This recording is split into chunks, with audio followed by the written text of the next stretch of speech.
For those that don't know me, my name is Rai Ahmed. I have been jumping for several years, for about 10, 12 years. I have predominantly, through the years, I've been an FS flyer, got probably 2,500, just under 3,000 FS jumps. And I've been to a few world meets. I have competed. Welcome, come on in. It's alright, you're allowed to be late, she'll kill you later. So the whole point of this is that I've been in the sport quite a long time. I've been competing in one discipline for a considerable amount of time. And I've now chosen in the last few years to take up the difference. So it's, I am the old dog, and the new trick is actually Freefly. So just in case that's clear to everybody else. I'm not the old dog, even though I'm not mega young either, but you know, I'm Lorene, so I'm a free flyer. Unlike Ray, technically I've not changed of discipline, so I've always done free fly, but you could argue that I've done many disciplines within free fly, and that's actually the first thing that we'll show after. And yet basically Ray didn't want to talk on her own, so she's like, I got a friend. It's find a friend thing. And what connects us today is we are playing together in this tunnel. So we are doing a dynamic team, which is one of the free fly discipline. And the way we wanted to do today is I'm going to ask some questions to Ray, so we can all beneficiate from long knowledge in skydiving. Come on in, guys. But it's very interactive. So Ray is going to share her experience, I'm going to share mine, and it would be great if you guys also share yours. So that's the spirit of the session. And just to give you a bit more, the first thing is why are we talking about discipline? Disciplines in skydiving and changing is really, and actually from the rise up. So the mentoring, I know it doesn't have to be like we have that many disciplines in skydiving, but we do. So the question of, why discipline, one discipline and why changing is actually quite relevant. So not only do you have sky disciplines, but now you have the node disciplines, and to make it even more entertaining, we are starting to see cross-discipline taking up with the extreme relative work, which is, if for people who don't know, when a canopy pilot is flying on top of a wingsuit, right? So just raise hands in the room, just let's try it to begin with. How many people in this room have done more than one of these disciplines on the board right now? Good. So, and how many people in this room have actually, what they think have managed to become a semi-expert in one, or mastered one discipline, and they've moved on to another discipline in this room? Come on, raise your hands! Okay, so there's two. Right? So it generally gives you an idea that when we talk about moving on from one discipline to another, come on in, no, seriously, just come in, it doesn't matter, it's all good. The more the merrier to win the wine bottle at the end of the day that Lorene is providing. The whole point is that there are a lot of people here that have multiple disciplines under their belt, but very few people here. I think I saw 2 hands, Maxine and Doc. Yeah, that said they mastered 2, at least, in that conversation. Right. No, I've seen you now, I know you're here. So, before really talking about changing of discipline, it's what comes before that, and it's how do you pick your first discipline? And that's really the first question I had for Ray, and yeah, I love the answer. So, why did you pick FS as your first discipline? Why did I pick FS as my first? Okay, so the answer to this is, for me personally, is that I was a very bad student. It took me 36 jumps to get my AFF. And I thought I would continue. 36 jumps in your AFF for anybody in this room is actually a lot more than you should get for your AFF, right? I'm sure some of you here could have passed it in 9 jumps, but it took me 30. Anyway, it took me a while to get there, and I was a very poor student, and the confidence in me was not very good because it took me so long to learn to actually skydiving. And the reason I took up FS was because somebody said, actually she's sitting right here in this room to a certain extent, said, do you want to do a 480? And thank you, Joe Hawley, for being here. It's like you flew all the way over here just to see me. But somebody said, do you want to do a 480? And for me, that said, well, I can continue on the path that I've done. I can continue exploring and challenging myself in something that I'm not very confident in anyways. So I chose FS. So I think that's it. Yeah, I think what I got is you wanted to continue something that it was really about continuity because it was very difficult for you to learn skydiving. So the natural thing next to you know, AAD license is flat flying. I have a very different story where I started when I was living in a country where you don't have any drop zone. So when I wanted to jump, I had to travel, and so that means that I didn't necessarily know people at these drop zones. So for me, it was actually easier to do solos, which is the perfect way to start free flying, and you have to do lots of solos when you start free flying. So my own personal circumstances, you know, yeah, were very adequate to free flying. And is there anyone in the room who would like to share how they pick their first discipline? Come on, guys, it's interactive. Carol. I was a bit like, I was a bit like Ray. I was doing solos, just like my FS1, which I really struggled with, like hideously struggled with. 36 as well? Pretty road. Yes. Not quite, but yeah. And then a couple of girls at the drop zone saw a picture of me getting a massive bruise after an exit on the plane. And then they were looking to form a team called Team Broken Ninjas. And I was their 4th recruit. And so they swept me into their teams. They'd all started doing a bit of tunnel. And just kept jumping with them. And then I thought, well, this seems fun because I've now got friends to jump with. And then that's how I got into 4-way and then loved it and kept going. So it's just accidental post of a bruise. But it's a whole body thing, isn't it? It's yeah. like somebody coming up to you. I mentioned it. It's like somebody coming up to me that said, do you want to do a team? Let's learn together, that type of stuff. And I think for me at the time, FS was more accessible, you know, and it kind of was part of my core. And having a little bit of a lack of confidence, I thought, I'm just going to go down. I didn't even know what Freefly was.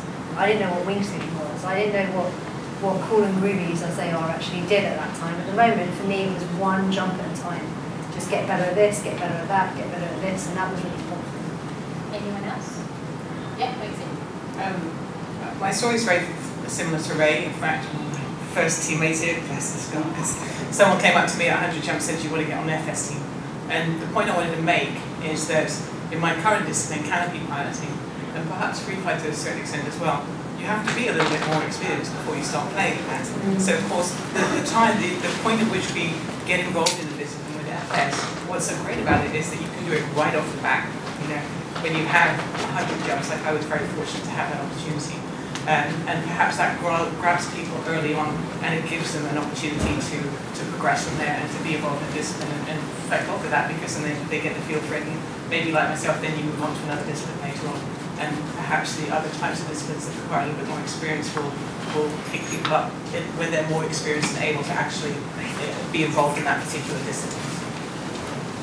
Anyone else who didn't start by FS? We have a backup otherwise. So anybody that started straight into Freefly or I don't know, something else. What else is there? Wing? No, you can't do that. Yeah. That's the thing is, as Maxine was saying. The jump after FS1, yeah, that was the last FS jump I did. So you got your FS1? And then the next jump was a 10-way out and out in, and that just went that way. So you went straight from FS1 to the 10-way? It was before TR1, TR2, TR3, and no one really decided what angle was tracking and what angle was Freefly to. So you just thought, I'm going to get out there, I've just done my FS1, I've jumped with 4 people, so 10 people, as soon was as a you good can jump with your idea. mates, then it was just jumping with your mates. That was the discipline. It was tracking because there was less rules, less regulations, so we could get away with a lot.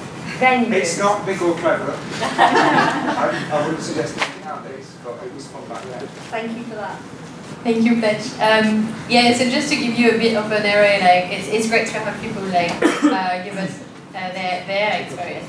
It very varies for everyone, and you know, asking people, there is the feedback that FS is really your first discipline, but it was not for me.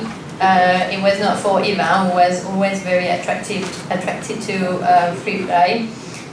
You know, we have Marius who started at 16, and when you're 16, really, it's not about one discipline. So it was about skydiving in general. Then you know you can start FS because your ultimate goal is actually to work in skydiving and be an AFF instructor. And I mean, a lot of the people on here are like, there are some experienced FS flyers here, like Trude Svingham, she's on the Norwegian skydiving team, Polaris. You know, she's saying that Freefly barely existed and only crazy people were doing it when she did, and she started skydiving about 20 years ago. So that's her opinion. And Mario Slotberg, I don't know if anybody knows, he's a Freefly. Been skydiving for 20 years. Been skydiving for 20 years, he's a bit of a legend, he does a lot of coaching, a lot of flying, he's, you know. But right, so now we've established why we picked our first discipline, what is driving us to change. And so why you, Ray, did you want to change from flat to, in your case, Freefly, and when?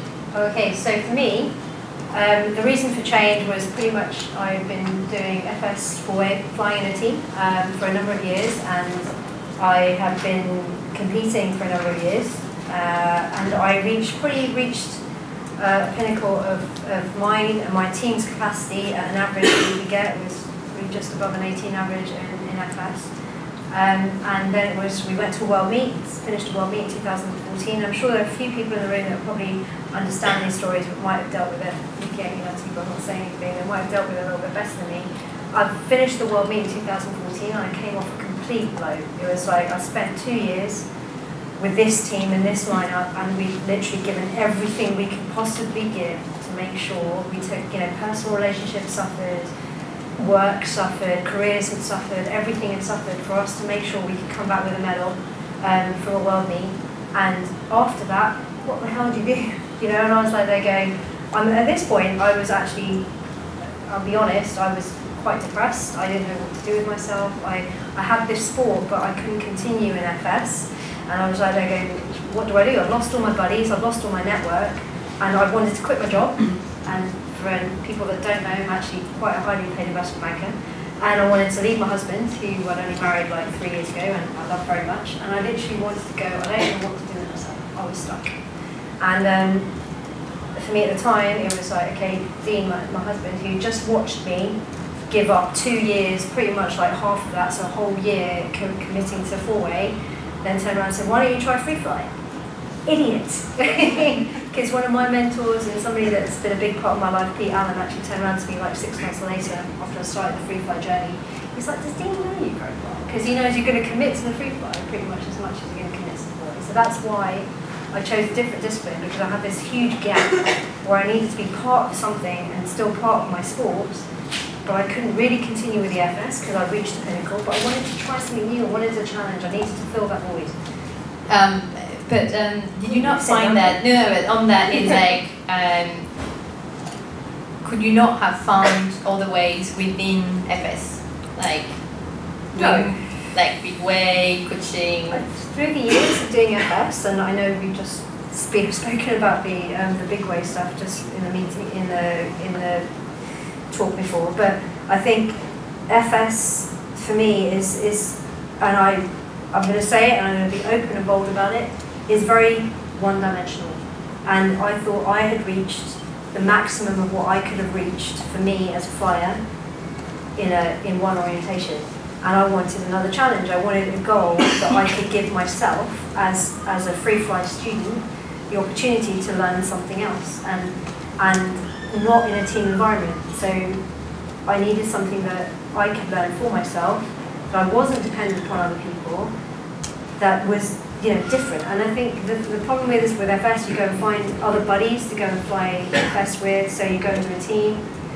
Joel, I know you're here, we've spoken about this in the past, you know, you can go and find another like bunch of 3 people that might not be the same caliber as your the team that I competed with before, and you're just not competitive. So I'm like, actually I need another challenge, I need somewhere to go now that isn't related to the past one. And so why Freefly?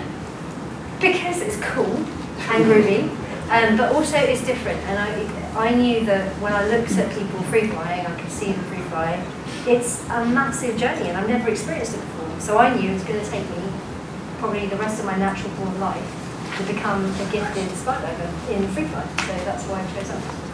I've already dabbled a little bit with wingsuiting. I've already, I've done about 200 wingsuit jumps and I love it. I haven't done a wingsuit jump in about 6 years. I'm afraid to put my wingsuit back on, but I will, because we have a ladies' record this year. Side topic. Moving on. So that's why I chose it. So, in a way, your big change of discipline is Freefly, but you mentioned you did change to wingsuit. But why did you try wingsuit at the time? And be honest. Okay, I'll be honest. I chose wingsuiting because I just met somebody in the drop zone, my husband-to-be, who was a wingsuiter. Chose to wingsuit, and I thought, okay, it's something to do. Yes, I might not come across as one, but I'm actually led by those around me. I do suffer from peer pressure, and I thought, it's something for us to do together. So I took up wingsuiting, and I really enjoyed it. When I did my first wingsuit jump, I had smiles from here to here, and I've never done that in FS because I was too busy concentrating. How many FS flyers have we got in the room? Okay, right. So those FS flyers that just raised their hands, right? When you've done something different, and like you've gone and done a wingsuit jump or a Freefly jump, or just gone and rolled a tube out the door, or I don't know, whatever, how much bigger is your smile? Raise your hands again. There you go. Okay, so, and that might be because you're not competing or whatever else it is, but that's why I took up something alongside the FS that gave me a little bit of freedom. I think when we're chatting about it, you also mentioned that it has to do with your drop zone culture. So, because yes, Dean was a wingsuiter, but he was also part of the top team, the top wingsuit team at the time, and there was a big wingsuit scene at Simpson then. So, I think I was jumping at Simpson, for those who know Simpson at the time, 10 years ago. The biggest thing at the time that was coming up in Simpson was wingsuiting. So we had a big wingsuit community, a big wingsuit culture, and again, being a P in a pod, I wanted to be part of everything else that was going on. So, and I think that the whole point was that I wanted to be part of that, and my boyfriend at the time was part of that. So being sheep, wanted to be part of that. So I'm sure many people are just laughing right now, but I'm sure you all do the same thing. And now, free flying is a huge thing, so everybody wants to be part of that. I think that's knowing quite a few people in the room, that's great because we have a great array of people who actually changed from one discipline to another, and not only from FS to Freefly, but from FS to wingsuit or to canopy flying, and would love to hear from you guys. So who would want to start? Go Felix. So I wouldn't class myself as an experienced jumper at all. I've only got 350 jumps. That's enough experience for you. You should still be able to but I started off much like you guys. It was a natural thing going from AFF because you're always jumping out flat on AFF. Either someone holding you or towards the end of the course by yourself. So I started off doing FS. I did fairly well when I first started. I got my FS1 on jump 21. And that was through a scrambles competition at Hinton Skydive Centre, which was awesome, and still hold the record for that, by the way. Yeah, you were, Joe. Just make a point, you got your FS1 on jump number 21? 21, yeah. I didn't get my FF until 36, we covered that.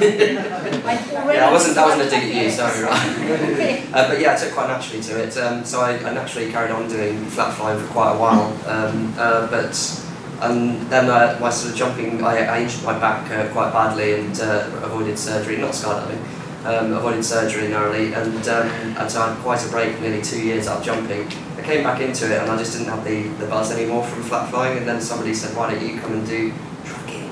It's awesome. And I was like, oh, I don't know, it looked pretty fast. Yeah, his name's Tim Jones, he works out in Skydive Dubai at the moment. Yeah. But yeah, so I gave that a try, and then I never really looked back after that, so I've actually got more tracking jumps than I have FS now. And so there's a significant portion of them are tracking jumps, and then he left for Dubai and everything collapsed after that.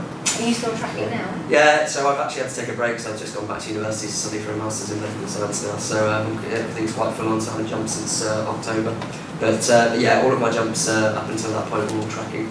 But yeah, no, it was a very natural sort of thing going from flat into another thing. And I think when I'd had that injury and then I came back, I didn't feel the. I remember saying to people a lot, I want to find that feeling again, which I had when I was being a student jumper, and I got that with tracking, because the change for me was because I wanted to get that buzz again. Whereas jumping out flat, I was like, oh great, flat jump again, and I never really got into competitive four-way either. So I did have opportunities, but I tried it once, but in just the run up to the comps, everything got too much pressure for me, and for me jumping was about fun rather than pressure. So I steered away from that side and then found the joy of jumping again in tracking.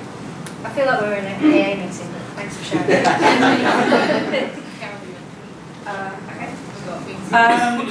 Yeah, so I had no intention of wingsuiting. I was never going to get 200 jumps in 18 months, so I just ruled it out completely. And then found myself at Headcorn doing my 500th, and then someone said, oh, I should go and do a rodeo. So Sam Van was there. Yeah, you were there, Lorene, so I'm like, oh, okay, I'll go and do a rodeo with Sam. Nice to meet you. So we did that, and after I landed, I think I said to Lorene, I'm like, oh, that was actually, I really enjoyed it. So I thought about it a bit more, and was chatting at Hinton, someone had a suit, looked me up and down, I was like, oh, I think my suit would fit you. Looked into that, found coaching day up at Hip, went up and thought, I'll just do a jump.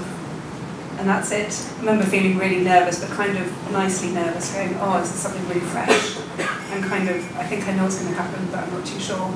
And then carried on. I've now got WS2. As Ray said, we're going to work towards the sort of UK Ladies UK record. Which is really exciting, because I kind of haven't really got a goal in wingsuit at the moment. So that's something that... Putting another wingsuit on again. It's a big goal. So yeah, it's going to be a big achievement for all of us. But it was something I kind of accidentally fell into, and then I really like having different options to go with my Freefly. Kind of got into that a bit. I like being able to go to a drop zone, and I'm kind of a jack of all trades, master of none. And I find that when I go somewhere I don't know on my own, at least I can jump with some people. Indeed, on your own. Yeah. See? Yeah. Team of one. Yeah. Maxime, Vicky. Yeah. So, similar to Ray, FS, my last FS competition was 10 years ago this year, and it was a world meet. Anyway, if anyone thinks they know what herding cats means, you should try work with an eggway team. It's definitely tough, and it's a lot of money. And I didn't feel like I wanted to commit to that sort of thing anymore. The reason why I got into canopy piloting, very similar to the reason you got into FS, is it wasn't very good. And I wanted to develop skills, so I realised it was something I needed to work at. Even though I had 3,000 jumps, my canopy skills were far less than my body flight skills. So I went about trying to fix it, recognised how much fun it was. It was great to have a new challenge and be the student again. It was awesome. And I got into it that way. But I've also needed another discipline, canopy formation, and this happened when I was actually learning to be a swooper, so probably about 4, 5, 6 years ago now. My friend and I, my friend from PD, Albert, we both wanted to become better canopy pilots, and it's all canopy flight. So we decided to take on another discipline so that we could see not necessarily how to be super efficient under a fast parachute, but how to fly it in a different manner. And we learned so much from doing a year of two-way sequential that had the byproduct of making us better, efficient canopy pilots really as swoopers. And it's all flight, whether it's canopy flight or body flight, it's all types of flight. And I do XRW, and I love getting up there with a bunch of wingsuiters too. And I learned all sorts of things about how they interact by being with other people who are in a form of flight. So I would really encourage people to try and use other disciplines and benefit from it in your chosen discipline. It's pretty cool to do a bunch of different stuff. And angle flying is the classic one that sits between Freefly and FS. And what a great way to be able to get in the air together. Yeah. So for all those people out there that have done some FS or done team stuff, or I'm just but have done that entire, like, you know, four-way formation, done whatever it is that they've done, and then tracked away from a formation, it's all tracking, right? And so you're thinking about moving into something that explores that tracking routine. Angle flying is the way forward. Does anybody else have any stories just before we move on? Joel, do you want to mention? That's why I gave you a microphone. I'll talk, but it's kind of a similar story to the rest of them. Briefly, Or I mean, just we have like so many people. Vicky, you're changing to Freefly. Matt, you do like CP and CF and Freefly. Matt does like speed, so maybe we'll do a couple more stories just before we move on. At the same time, I'm circulating the pad where you can put your names on, and we'll pick crocodile at the end and you get some wine. Yay! You don't get a helmet, which you do with Chimera, you get a bottle of wine. Sorry, Joel, please tell us. There's not really that much to say that's any different. I fell into four-way when I first started skydiving 10, 12 years ago, and didn't really do anything else because four-way takes up all of your attention if you want to get any good at it. And I never really got that good, but it kind of came to an end. Like, I have a team that I love, but we have, like your team, just at a slightly different level. We've hit where we were ever going to get. It's a level. And yeah, we all kind of fell out of love with competing a bit. And then other things happen, life gets in the way, we've had a kid. What's interesting with your story, to interrupt, is that you fell out of love with competition, Yes. which has not necessarily been mentioned, because that entire thing that we talk about, I've never fallen out of love with competition, but you fell out of love with competition, which is a different reason in many ways that everybody else is actually talking about. Yeah, and I should be clear, like I still love four-way jumps and I still love eight-way jumps, but it's very difficult to get high-quality four-way or eight-way jumps if you're not willing to compete. And so that, I've kind of lost that. And yeah, it's almost like pick a thing, pick a discipline. Like grab a wingsuit, get in the tunnel and learn to freefly, which is what I'm doing. I got my CF1 actually. Congratulations. But Clap for Joel, we've got to see it. I feel like we're in therapy. and that was the end of the CF experiment. Excellent. You got a sticker, so you were done. Yeah, that's it. No, it wasn't quite that bad. I did some CF jumps after that, but it's, you know, it's fun, but it's not, it doesn't grab me in the same way. But freefly is really hard, as you're finding. That's a very good cue.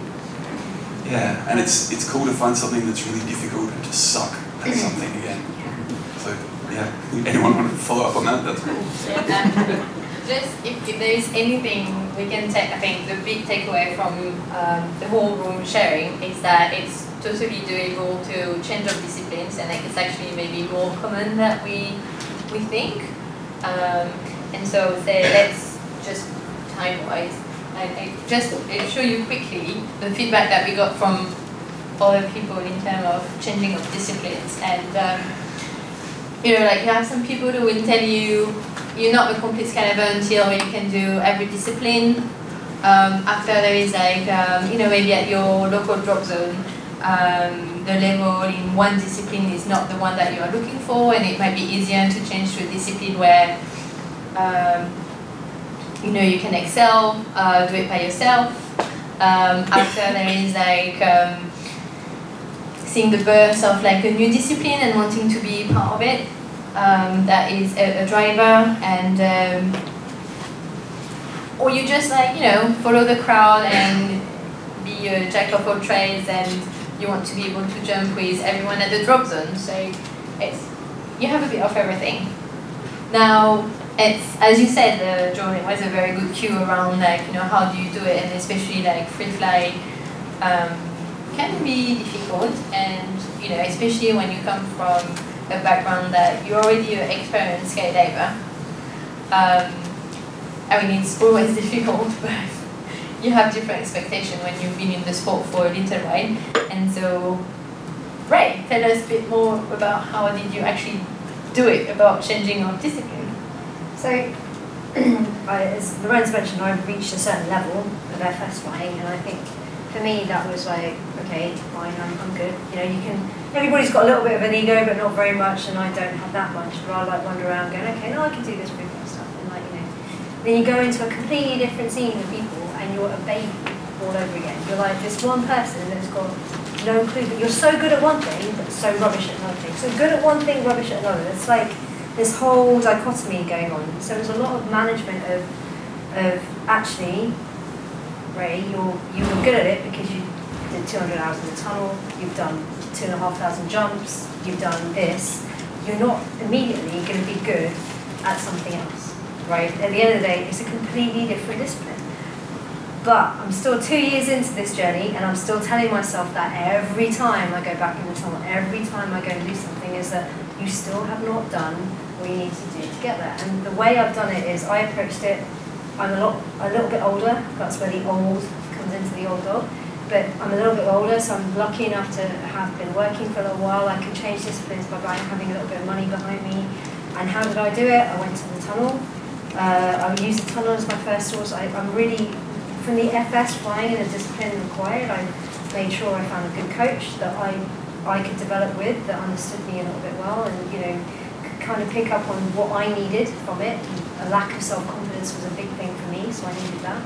And then flying in the tunnel and then taking it outside later. For me, it was tunnel first, thingies later. But the thing I found with free flying and the challenge is that it's always about this up and down thingy that it's all highs and lows, highs and lows, highs and lows.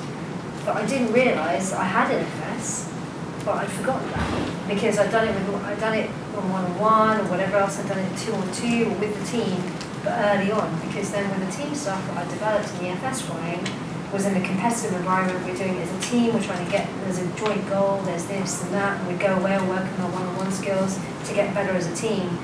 But it was as a team environment, and it was for competition. This is completely different. It's like I can't do a layout. I cannot get myself over my head, onto my feet, back again, without hitting the wall at a certain amount of speed. How do I do that without hurting myself a lot? It's coming to novice. Okay, John. All those guys, ex-FS jumpers that are going to be doing freefly stuff is coming. But the beauty of it is that when I got it, and when I figured it out in my head, and now I can save myself from ever hitting a tunnel wall, it's like light bulbs all the time that I didn't get in the last 5 years of FS because it's so much of a challenge. So how do I go about doing it? Tunnel, a little bit of for me, I think the one-on-one coaching is important because I'm an average to low learner. I'm not super capable. It takes me a while, so I need good coaching. I now have had a couple of, maybe a year or so of coaching, and now I can share the tunnel with other people, and thankfully Lorene's pretty much bruise-free, so she's still willing to fly with me.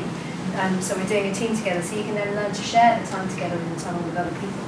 But that's how I learned, and then I took it to the sky. Yeah. So for me, that was important to learn in the tunnel because my awareness in the sky is pretty high. I've got 3,500 jumps, so you'd think I'd have enough experience to know when somebody says, do you want to come on this 10-way freefly jump, because it's going to be really cool. I'm like, yeah, we're not going to see each other, are we? No, I'm going to sit down off this one. I'd rather go and sit and do a solo and do some canopy stuff than really get on this. And people are like, why do you not want to join us? I'm like, because it's going to be carnage and we're going to kill each other.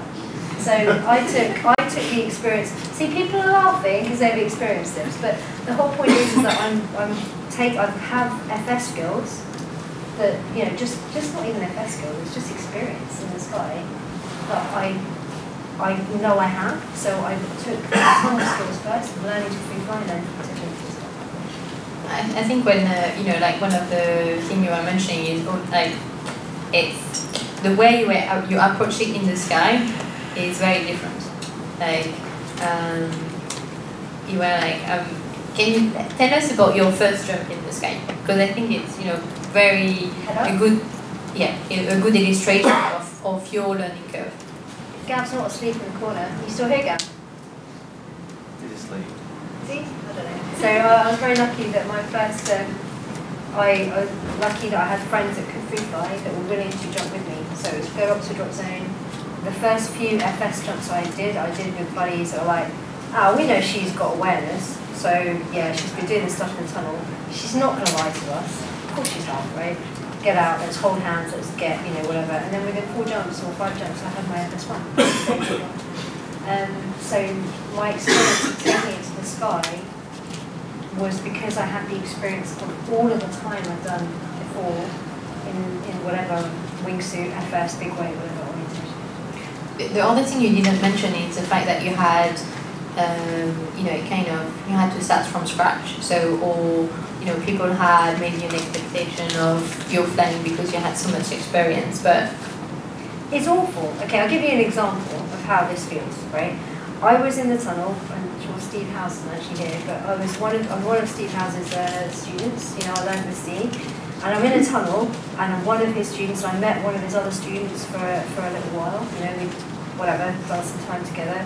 First time seeing me, he's like, we're just chatting before we get into the tunnel. It was an air kick tunnel, so you've got that whole chain of things. So we're talking on the outside of the tunnel before you actually get in.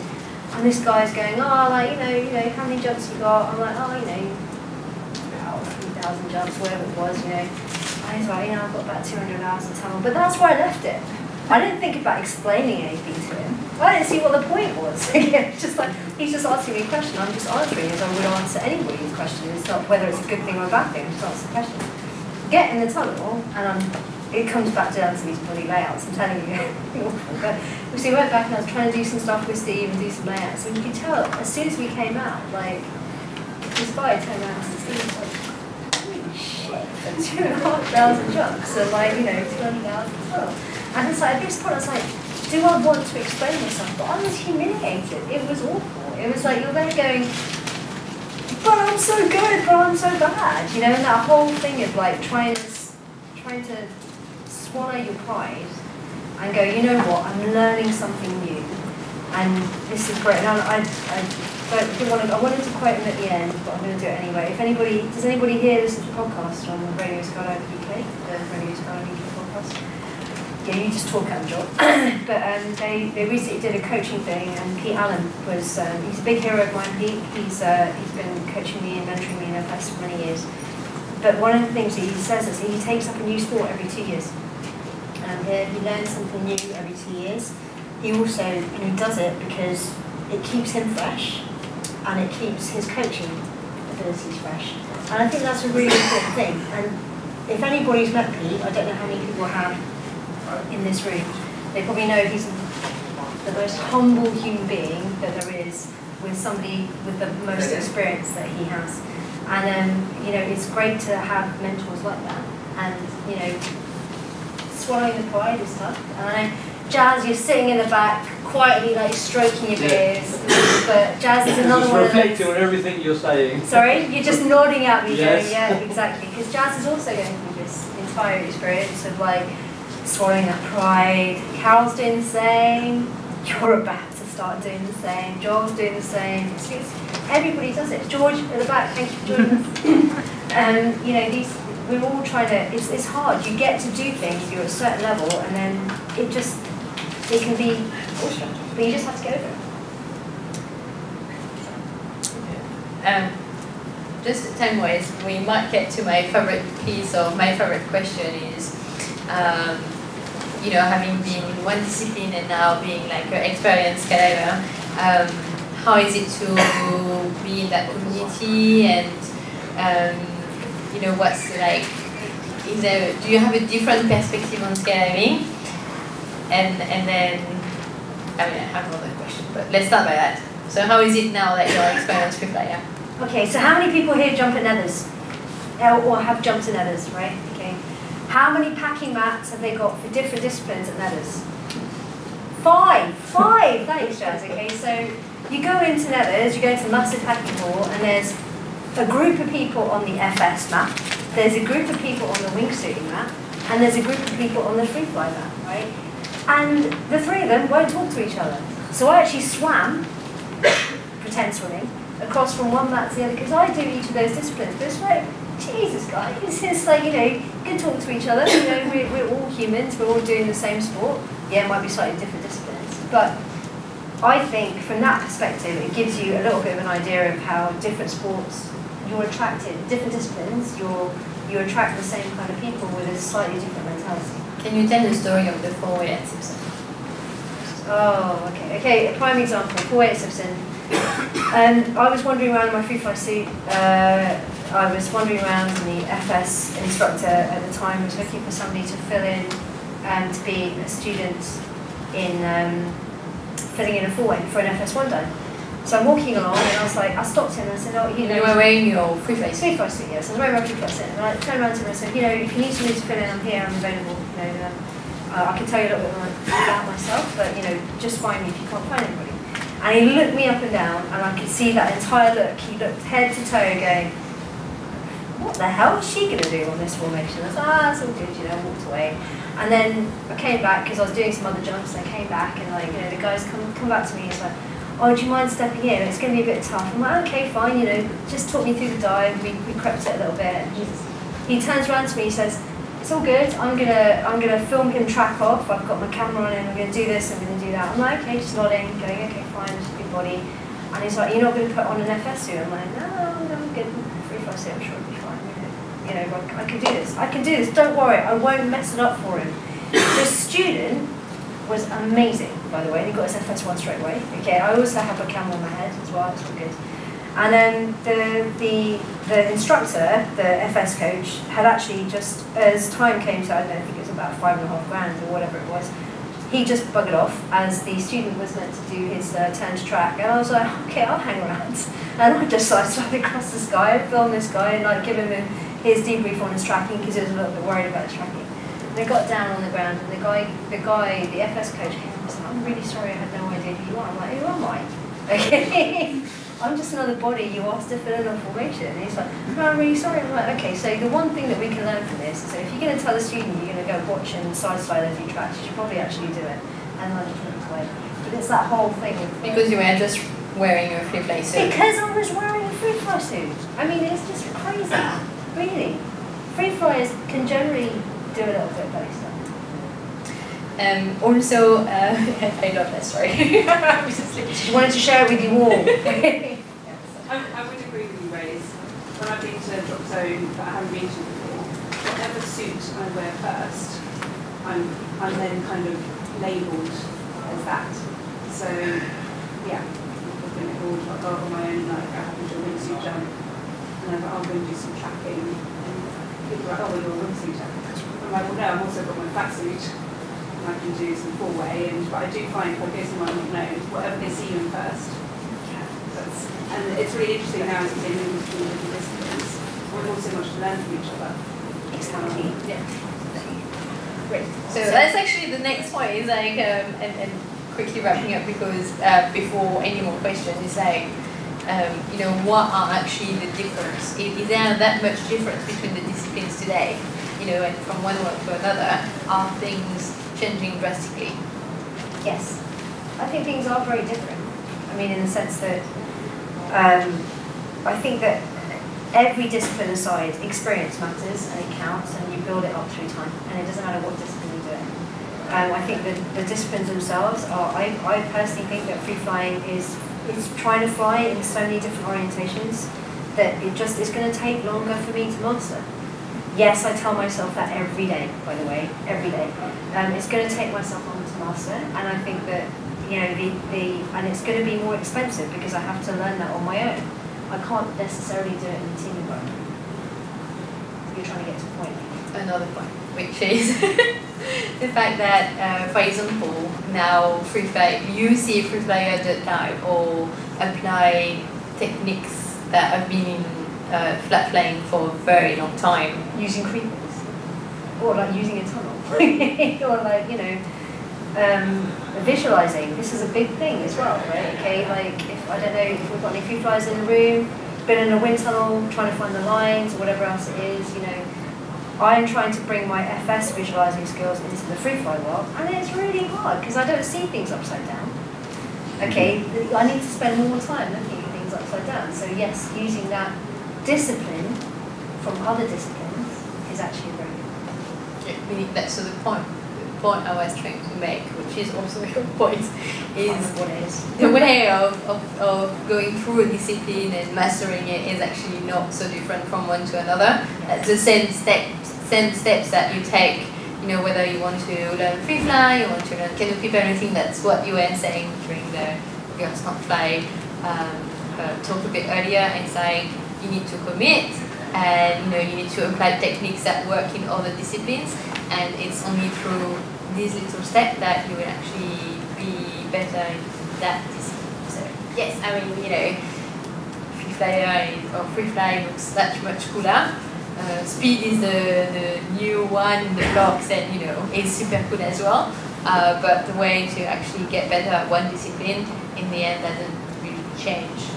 You have to master it, right? What you're saying is that whatever discipline you choose to make, you have to make the commitment.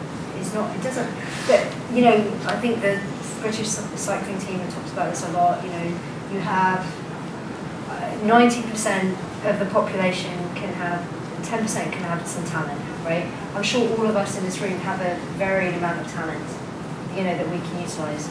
But it's repetitive, working on the skill set, having the discipline to make sure you stay in it, keep doing it.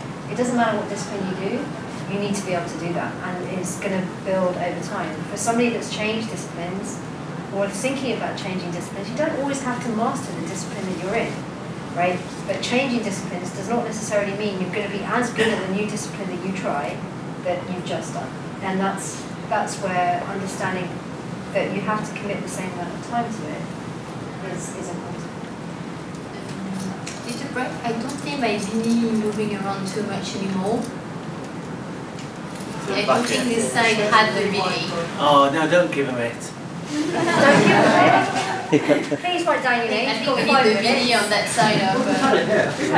You had it? Everyone had it? Who didn't have it? Good. More people. John, do you want to comment on the mastering different disciplines? Come on. Just a few words. I think the greatest thing about changing the discipline is you can go from being a reasonably competent skydiver with a fair amount of kudos in the drop zone, who's forgotten what it's like to be a student or novice. You may coach people, but you've forgotten what it feels like. And you change discipline, and you suddenly become the dork who can't do anything at all. And it was so refreshing to go back to that after a couple of decades of belly flying and find that I was the dork. And it's improved my ability to coach because I now remember what it was like to not understand the brief, to not be able to visualise it, to not be able to do it, and I got in the sky all the time. And it's been a great learning process. I was going to say, you sure that's not old age? Well, no. I'm glad that Ray brought that up, because when she was talking about someone looking at her in her Freefly suit and refusing to believe she could actually do belly fly, every time I go in a new tunnel, the tunnel instructor doesn't want me to go head down. And I'm sure it's not because I'm English. I think there must be something else about me that's making him think that. And only last year, I went into the Bedford tunnel, and one of the new instructors put his arm around my waist and helped me get started. Okay. We all want to go to Bill booths, so any quick question for Ray or I? Okay, so yeah. I've got one, sorry. Hopefully this won't take too long. So, you've talked about how getting good at a particular discipline is a process, and you have to go through the steps, whatever the discipline is. Do you think you get more of an advantage for having done it once in your new discipline, or it's more of a disadvantage so you have more to unlearn and unkink your brain? Ooh. If I'm honest, sorry, I've got my phone. If I'm honest, it's half of the time of what I've been doing. I don't want to be honest because I don't want to set you guys back. It's been unlearning the mantis position in Freefly, for example. Just learning, just having that entire, having to unlearn certain things in one discipline and come into another. I think this is your question, right? But would I have it any other way? No. Because all of the experience I've built up from being in the air, being in a tunnel, being aware of what's going on in one other discipline, all that taught me is great for whatever I'm learning. Just maybe one thing about the way Ray learned is she took the very slow path when you come to free flying. So, and we didn't really, the time went really quickly, so we didn't really touch upon that. But what you said to Steve, and correct me if I'm wrong, is you wanted to fly, and it was not about necessarily translating it in the sky or I wanted to make it look good. Yeah, exactly. I'm still trying to make it look good. And so, depending on what your goal is, you're going to have a different journey, and you need to be clear on that journey and talk to whoever help you through that journey in terms of what you want to achieve. So depending, back to your question, depending on what you want to achieve, and that's different to every person, there is different steps to go through it. And Ray, trust me on that one, took the very, very long way when it comes to free flying. I.e., I'm not very good. But you wanted to do you went through you wanted to look it good, which means you have to do slow speed, and low speed takes a lot of time to master.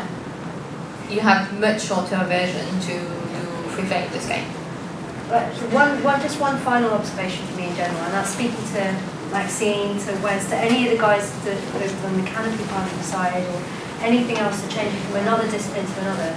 Those people that are really taking the time to to really master one discipline, right, it takes us longer to master the next one, right? It's all about, I don't know if you'd agree, Maxine, but it's definitely a case of you apply everything that it took you to try and get this right into the next thing that you actually do. So if I took the slow path in FS, I think I touched on it earlier, I was a very slow learner. It makes sense that I'm going to be a very slow learner when it comes to Freefly. But yet it still surprises me every time that I can't be better with the amount of tunnel time that I've done. But it's still, because and that's part of an ego thing as well. So coming back, a round trip to what Lorene just said is that there are many of you in this room that are going to be more, going to learn at a different pace, going to learn things differently. If you want to get in the tunnel, you want to get in the sky, and you want to learn something very fast, you can go learn on a high-speed route. How you learn is very instinctive or intuitive to how you are as individuals. Okay, we're all itching, so any last questions?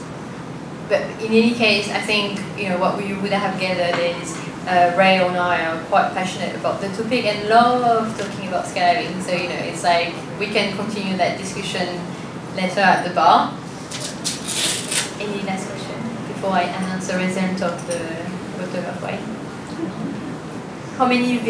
I know at least one, but maybe there are more. How many Victor do we have in the room? How many what? How many what? Sorry. Victor. We have one. Okay, so Victor got the bottle of wine. And on that note, I would like to thank everyone to turning up today Thanks for coming, guys. and sharing